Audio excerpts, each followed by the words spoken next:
Today we're going to continue to talk about the French Revolution and what occurred after the storming of the Bastille.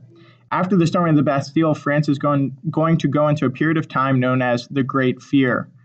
And what you can assume about the name is that there was a lot of violence going on at this time. Peasants who armed themselves from the storming of the Bastille will go around and attack castles and lords, burn fields and crops.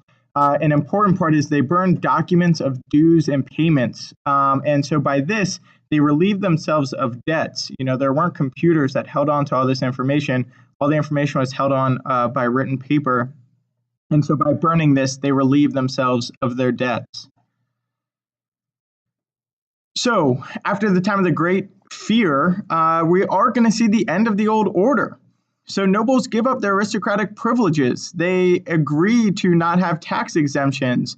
Feudalism is abolished. And there's the agreement that all male citizens could hold office in government, army, or church. I mean, this is it. This is what they revolted for. And so victory is for the French people, the Third Estate. However, not true victory. The French Revolution is going to take a couple turns. And so what we're going to see is a part of the revolution that the people were very upset with was how much power the church had. So they're going to pass the civil constitution of the clergy. Once again, clergy meaning like the priests. So it put the French church under government control, not equal to government control. So this really weakened the Catholic Church. We see the March on Versailles. So even though there were these changes and they got rid of aristocratic privileges and everyone said they were going to pay their taxes, it didn't necessarily happen. So what we see is we see people march on Versailles, and we also see women march on Versailles because they too were upset. And once again, they were still lacking representation. So they marched to the king's palace and demanded he move the court to Paris. King Louis will agree to move to Paris because of this mob.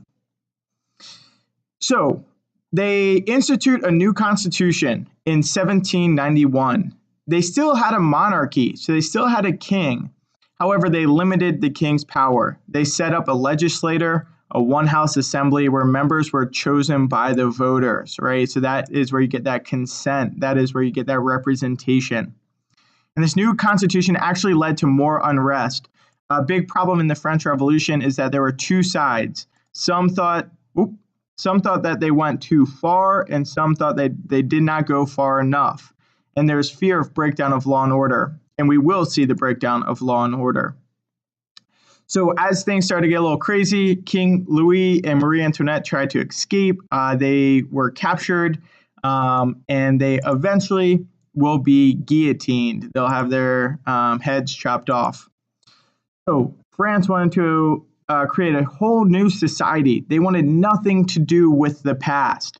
So they create a new government. They create a new constitution. They even create a new calendar. I mean, they wanted nothing to do with the past.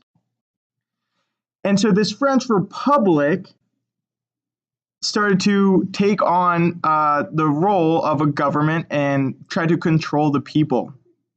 This is where they're going to behead King Louis through the guillotine.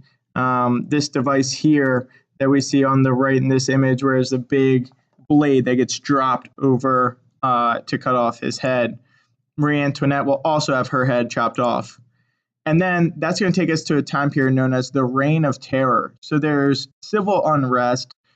No one really knows what the law is, what the order is. And so this guy named Maximilien Robespierre is going to take over the Committee of Public Safety.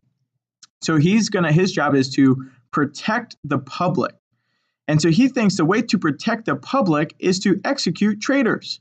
He said, if we get rid of everyone who's speaking against us, we will have peace. So he's going to execute them with the guillotine.